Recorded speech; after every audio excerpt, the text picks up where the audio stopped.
The United States Navy is at risk. Right now, this very minute. Wave after wave of unwanted intrusions capable of striking anywhere on the planet, including right here at home.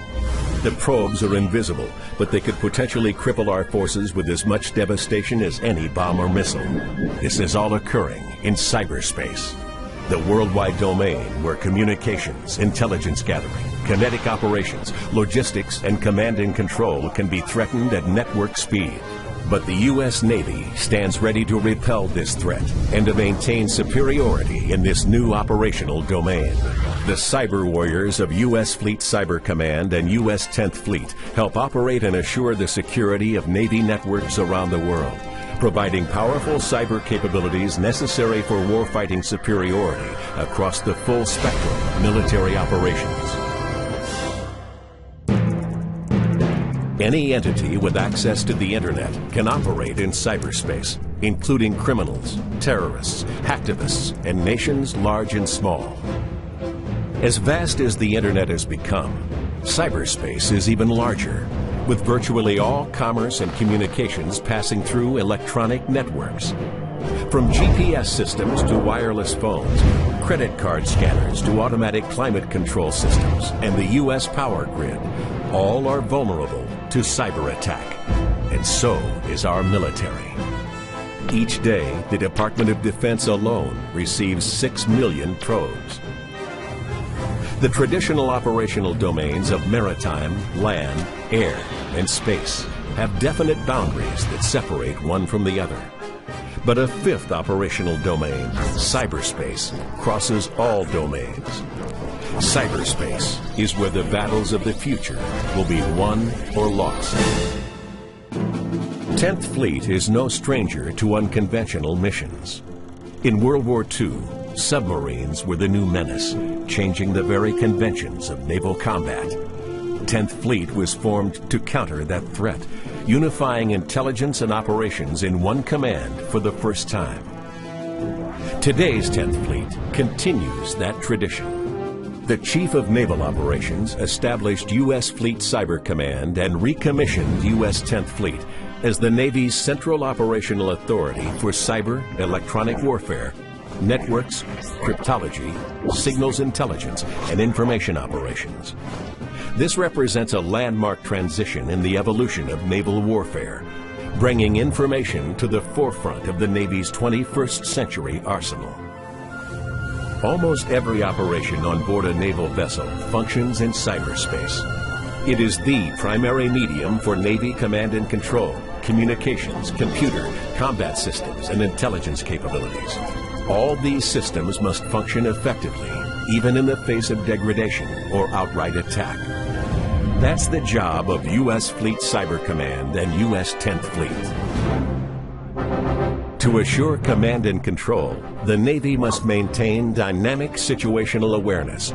This is constant and total awareness in real time of the state of our networks and communications capabilities. I'm seeing a drop in capacity centered in the typhoon off Japan. We need to reroute our traffic until we can make sure it's reliable. An extension of dynamic situational awareness is dynamic network defense, the ability to proactively counter intrusions or hostile acts against our networks before they disrupt our operations, and to seamlessly maintain continuity of command and control. Battle Watch, Captain. I'm detecting a large amount of traffic flowing into the 5th Fleet MOC. Sir, our network sensor grid is indicating a malicious signature there as well. I believe they're probing our premise router and are getting ready to launch a denial of service attack. Block an incoming source IP address and have intel pass it to U.S. Cybercom J2. Yes, sir.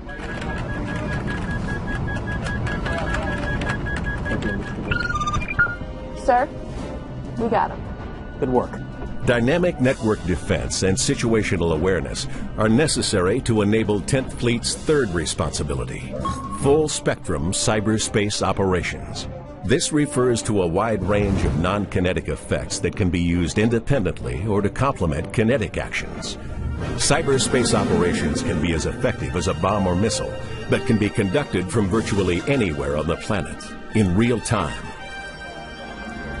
The sailors of 10th Fleet are cyber warriors, conducting operations in a critical modern domain. They're a force multiplier for both kinetic and non-kinetic naval operations, delivering timely, mission-critical information and capabilities to our commanders and operating forces worldwide.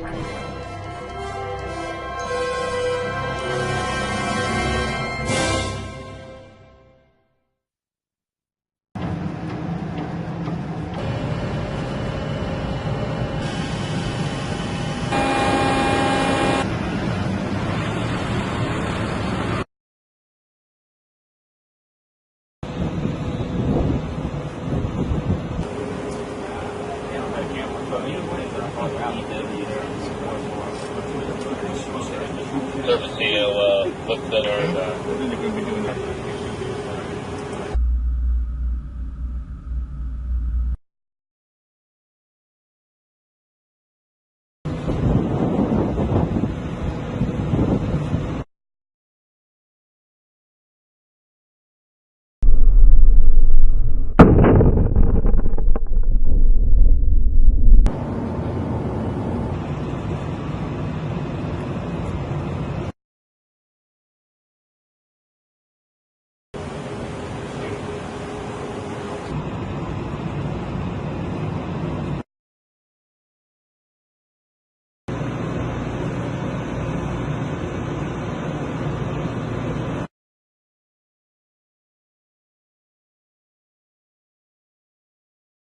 come back away from 5-1 or they're going to illuminate down there today.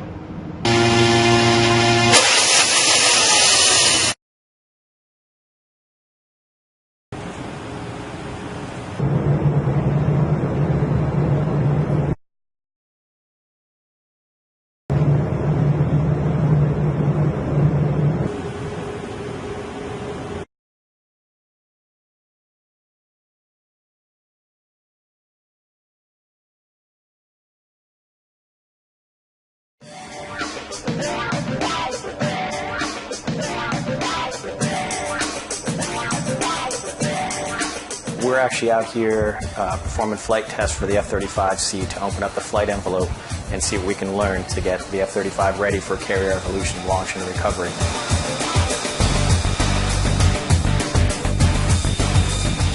The difficulties of maintaining this aircraft on Nimitz is that, one, it's the first time we've ever brought this type of aircraft aboard. With the training that we go through, we have to go very slow to ensure that every step is done safely.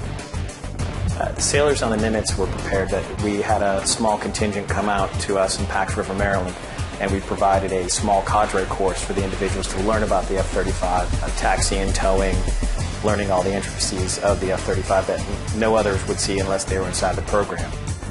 Every moment being on the deck, working on the aircraft, being around, working with the crew, bringing the aircraft up and down on the elevators. I think every day is new challenge, new excitement, and we learn something new every single day, every time we move the aircraft.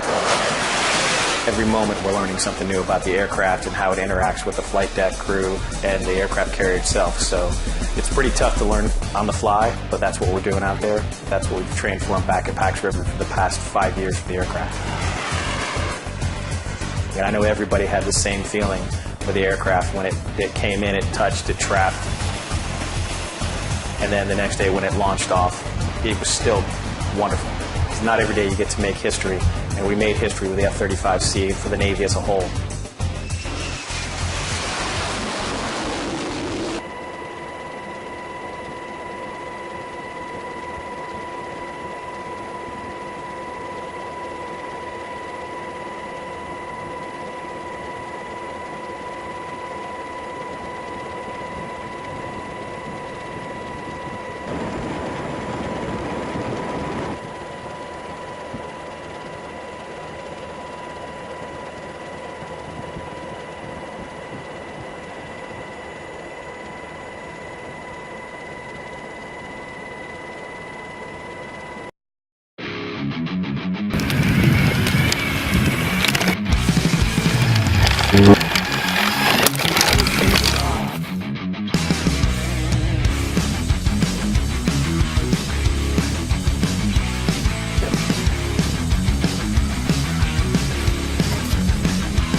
I'm Dr. Thomas McKenna.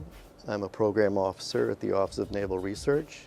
So there's substantial losses incurred when you have a major fire, when you can't suppress it at an early stage. SAFER is the shipboard autonomous firefighting robot. And this is a program that's been going on for about 5 years, basically to develop a humanoid capable of fire suppression. My name is John Farley. I work at the Naval Research Laboratory, and I'm the director of the Shadwell, which is the Navy's fire test ship. If we have a shipboard fire, we have to be able to quickly get it under control and then regain the ship's ability to maintain its fighting mission. You know, we have not only the ship, but we have ordnance on board, and we have a lot of flammable systems on board. Sometimes it's hard to keep the sailors up to the latest as far as training is concerned. Or sometimes they could create an environment and make it worse. Now the robot could be trained and constantly updated to make sure that the conditions are not as bad as what a human could make it.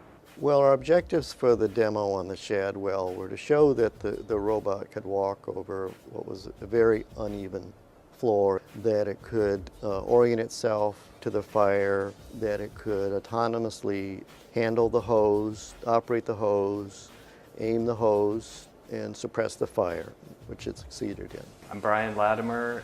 I'm an associate professor at Virginia Tech in the Department of Mechanical Engineering. I think robots are well suited to be sent into those environments, and bipedal humanoid robots are particularly good for those applications because even in the tight, confined conditions that you might have inside of structures, these types of robots can be designed to maneuver in those conditions. SAFER is an electromechanical robot, so it's driven by batteries and all the motors are electrical. So we put a rain gear type suit on the robot just to protect it from those types of basic steam, particulate, and water drop hazards. So we have visible cameras on board the robot. We have something called a LiDAR, which is a rotating laser that gives the location of the points in the field of the view of the robot. And then lastly, we have stereoscopic thermal imaging cameras that the robot uses to detect and locate the position of a fire so that it can suppress it. We combined the notion of smart sensors in the spaces, microflyers that can fly even in smoke, go through those extremely narrow doors, that it could locate fires and operate in those hallways even in dense fire smoke. And it succeeded all those tasks. So today was the first time we came on board an actual Navy ship. We were able to do a lot of things today that we hadn't done previously, and we have a lot of hope for new advancements in the future. We have some fundamental issues in robotic mobility that we still have to address, as well as working out the human system integration issues. And we'll continue to advance the capability with better and better demonstrations. At the current time, the robot is teleoperated, so you have operators standing off with the computer console. Where we intend to go is to have a combination of natural language and gesture control. The robot has gone through amazing transition within 4 years. And I think it's a worthy investment for a long-term project. But it's going to take a lot of time, a lot of dedication. And we're working towards human-robot teams, what we call the hybrid force. Humans and robots working together.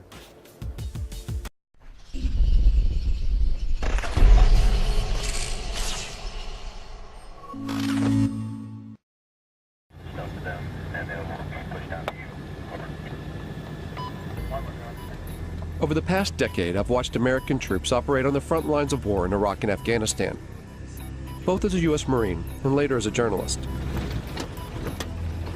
During that time, two things have struck me. First, Americans have developed a low tolerance for seeing their soldiers return home in coffins. And second, soldiers are surrounded by an overwhelming amount of new technology. It's now part of their everyday lives. These two trends are shifting the way the U.S. fights its wars. The Pentagon is currently building an army of what it calls unmanned systems. It's their fastest growing arm of development. And there's a momentum to create machines with more autonomous capabilities, robots which can take certain decisions themselves. But what will this new era of warfare look like? And do the legal and political structures exist to deal with it? These are big meta changes that are happening in war that we've got to wrap our heads around. So I see this as a very major threat to respect for human rights. What is war going to look like when it's robot versus robot? Who wins that war, and how can you even tell?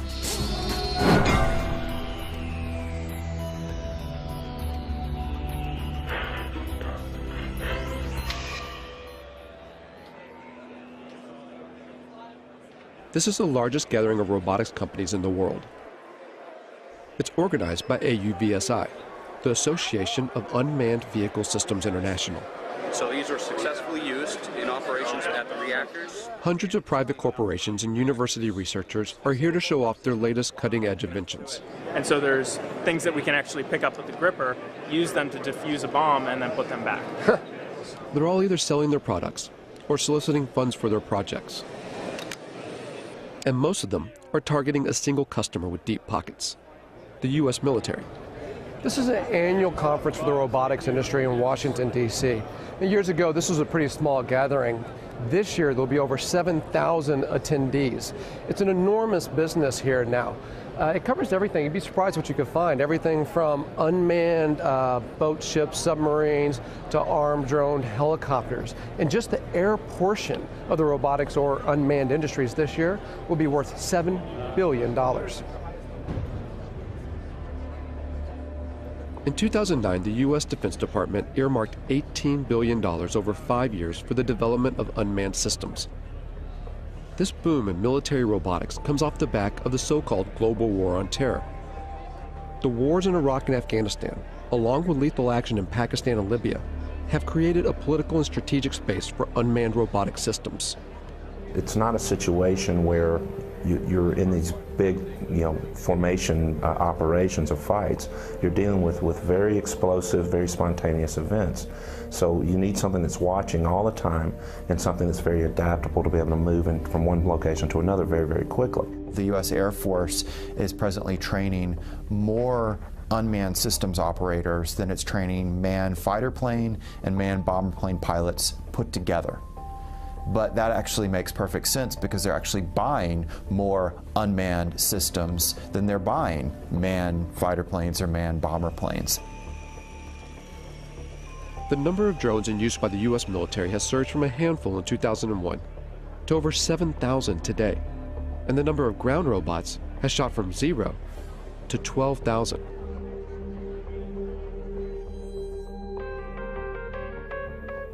When you start to take a look, the amount of robot research funded by the U.S. military is astonishing.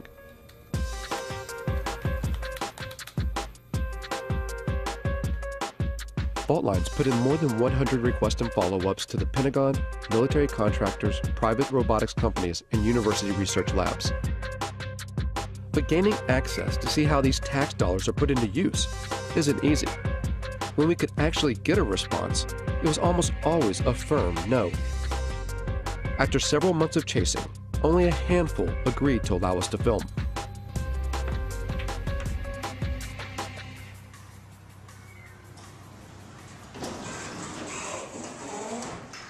Tardec was one of them.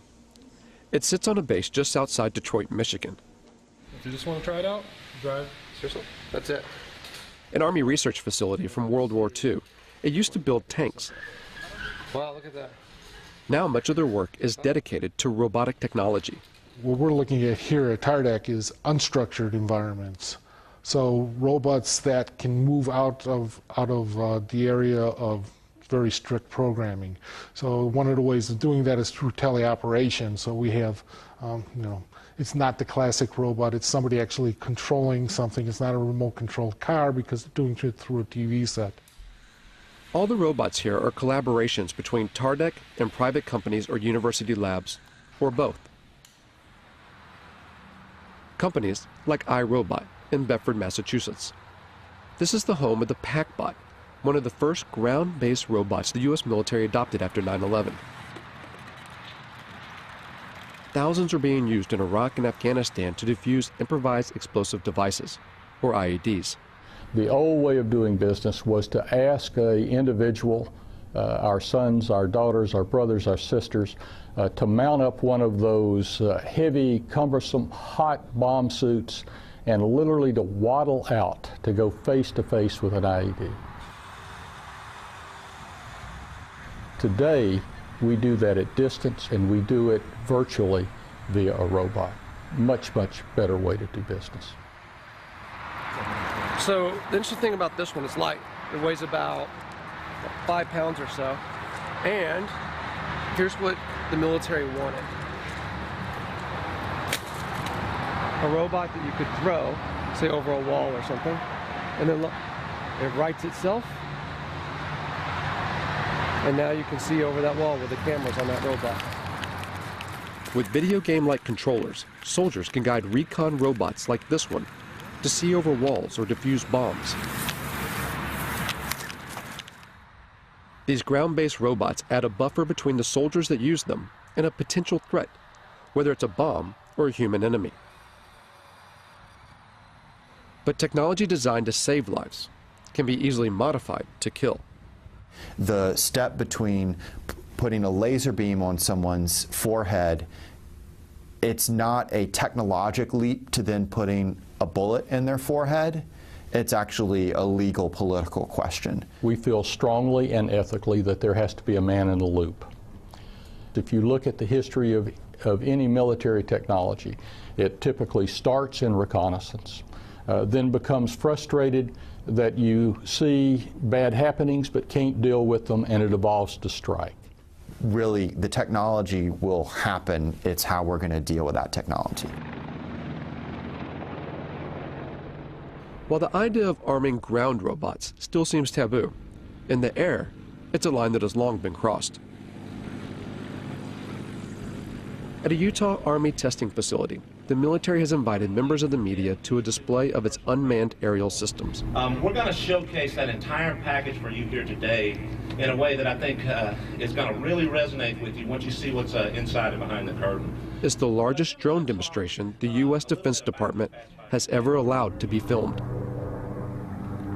As the drones fly overhead, journalists watch the mock operation from inside a hangar. From 7,000 meters in the air, the Gray Eagle hunts its target. 8-9, Overlord Maine. Maintain eyes on that truck. It's estimated that the Pentagon will invest nearly $37 billion toward drone development through 2020, advancing unmanned systems more than piloted aircraft. Oh, I think it's fundamentally changed warfare. I think it's fundamentally changed the way we operate. I think eventually it's going to fundamentally change the way we live in the United States. And now we have a technology that allows you to carry out acts of force without having to think about some of the consequences, the political consequences of sending sons or daughters into harm's way. So in my mind, the barriers to war in our society, they were already being lowered. Now we have a technology that literally takes those barriers to the ground. Apache 17, track target 2. All of which make it such an attractive tool for the U.S. But drones are some of the most controversial weapons in the American arsenal, particularly in their use for targeted killings, a phrase first termed under the Bush administration's so-called War on Terror, to use lethal force against specific individuals. It means killing people, often outside official war zones. The program has been ramped up under the Obama administration. In places where there would be very serious geopolitical ramifications and the ramifications of American lives being placed on the ground in those dangerous situations, the drone appears like a silver bullet. Pakistan has borne the brunt of this silver bullet. And it's all secret. The CIA, not the military, runs the Pakistani drone program. The CIA is not required to offer any information about its operations, how it selects its targets, who's in charge, and how many people are killed. and the Obama administration will not officially discuss the CIA drone program, not even to confirm or deny its existence. If they can't even say the word, where's the accountability? How could we even know how well this program is working, even if you want to put aside the questions about whether we should be using drones as instruments of war? There's just so little transparency and so much opacity when it comes to this program, when it belongs to the CIA, that some people now think if it belonged to the military, you could at least get more insight into how it works and then debate about whether it should be run this way. Reportedly, civilians and private contractors control the CIA drones, pushing a button from their offices thousands of miles away in Langley, Virginia. At the time this film was made, there have been 308 drone strikes reported in Pakistan since 2004. 256 of those under President Obama. That figure could be far higher. Over 200 strikes hit the region of Waziristan alone, roughly one attack every 4 days. Conservative estimates put the total number of deaths around 2,900.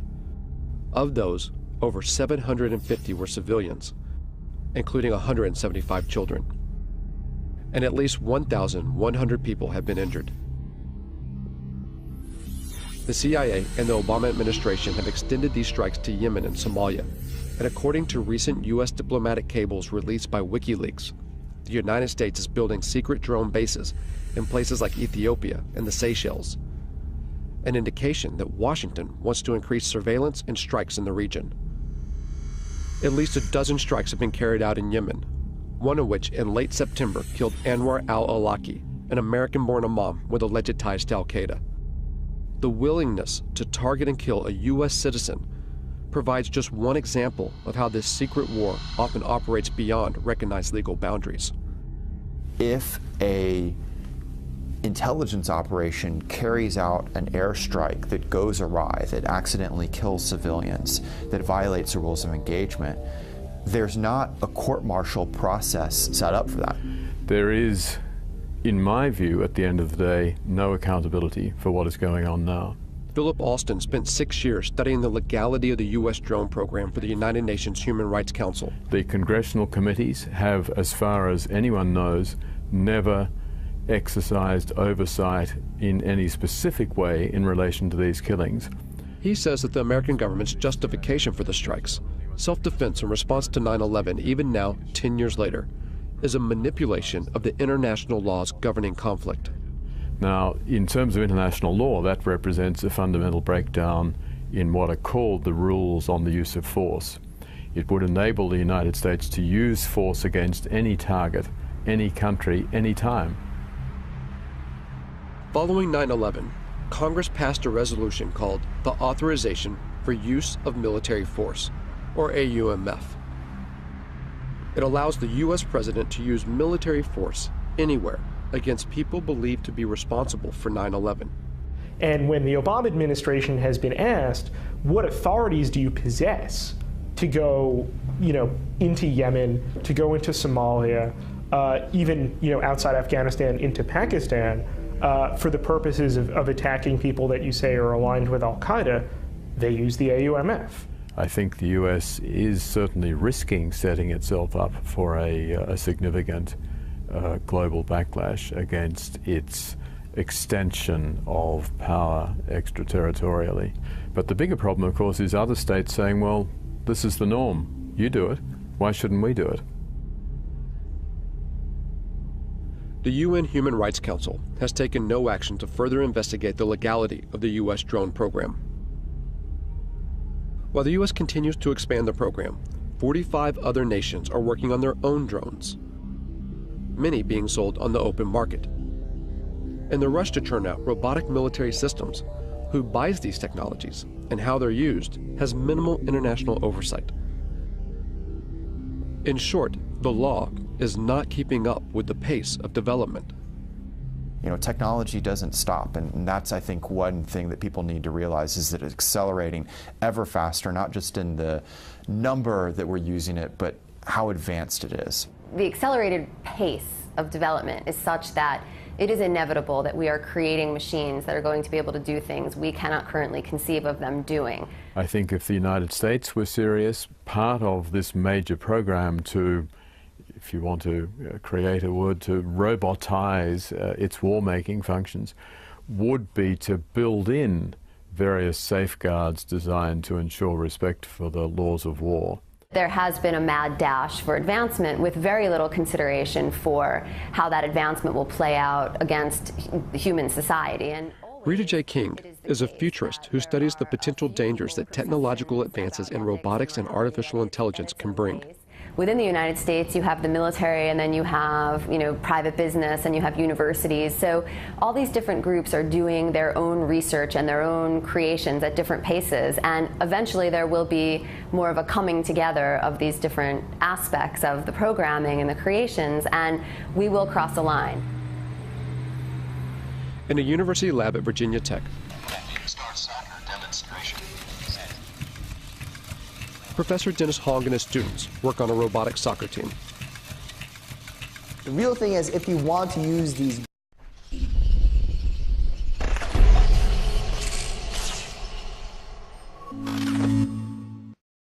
robots outside the lab in real life doing real work, then without all the skills needed to playing soccer, it won't happen. So it's a really good controlled competition where we can develop all the technologies needed for robots to be used in real life.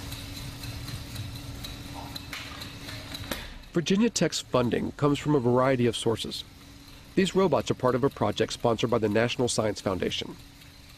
But they also take on projects financed by the U.S. military.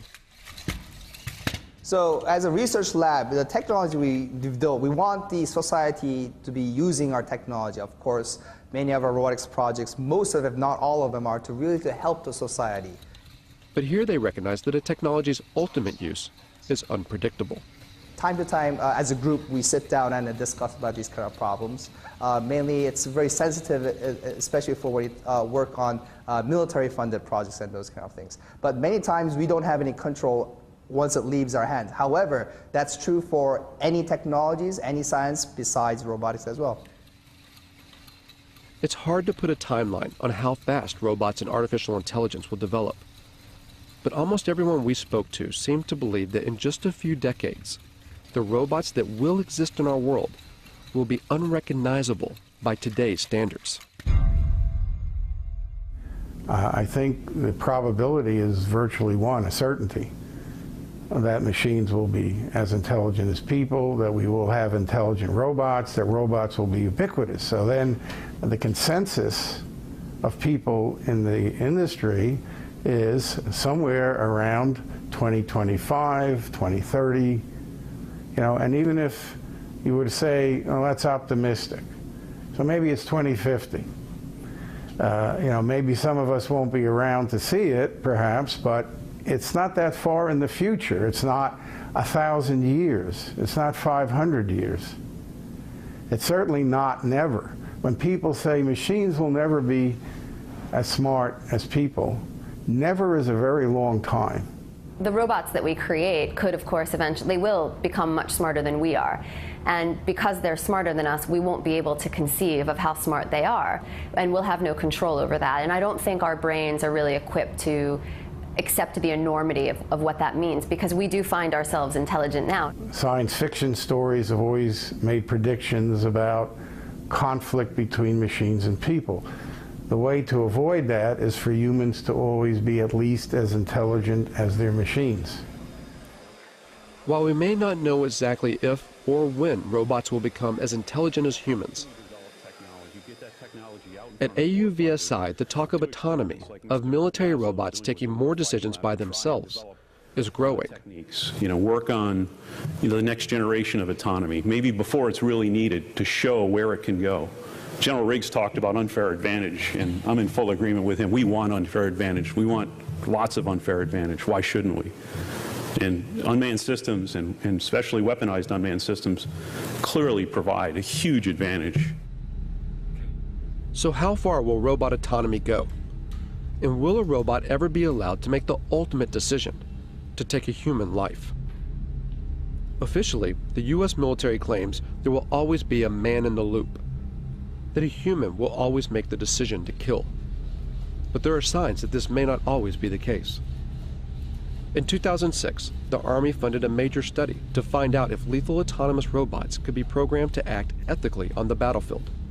There's a long and rich history of war crimes in every war.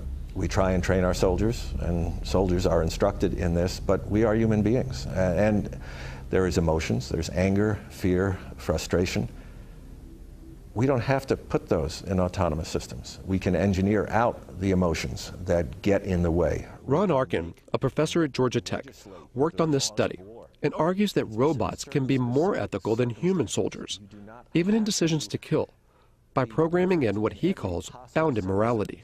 You establish a venue, a region, or a task environment, or a mission under which the system is operating, and you engineer that system to make sure that it acts appropriately under those particular circumstances. Whether it makes that decision what to fire at, when to fire, and who to fire at, that I think is a critical decision that we already sort of ritualize within the military decision process, and we shouldn't relinquish that. There's reasons to deny people their right to life, self-defense, intervening on behalf of another to defend their life. But those are decisions that human agents and moral agents should be making, and not automatic processes. I will never, ever make the claim that these systems will be perfect. But I do make the claim that, I have the belief that these systems can outperform human beings in the battlefield, ultimately from an ethical perspective. We do have a moral responsibility to try to prevent this, and to not invest our time and energy and resources as scientists, as a society, into building a technology that has that kind of capacity to kill people on its own. But for now, there are no signs that research like this will stop. Because there's an assumption that underlies not only Arkin's work, but also the billions spent on defense. The assumption that war will always continue. War is a very cultural thing. It's a kind of a social deliberation instead of a moral deliberation, or a cultural deliberation, if you will. Like, how do we want to fight wars? What is it to be a warrior in this society? And what does this society decide that war is about and is good for? In the past, battles had formal boundaries and ends, where each side had to bury their own. But as more robots go to war on behalf of humans, what stake does society hold? As killing becomes more automated, does it make war all too easy? So I think that is a big issue as far as what these technologies are going to do, and making war much easier to become involved in, and really detaching, especially in the United States, the American public from its sense of responsibility and moral and social deliberation that should go into deciding when wars occur. A lot of people say, well, why don't we stop working on this technology? There's a problem, though. You'd have to stop science. It means you'd also have to first stop war and stop capitalism.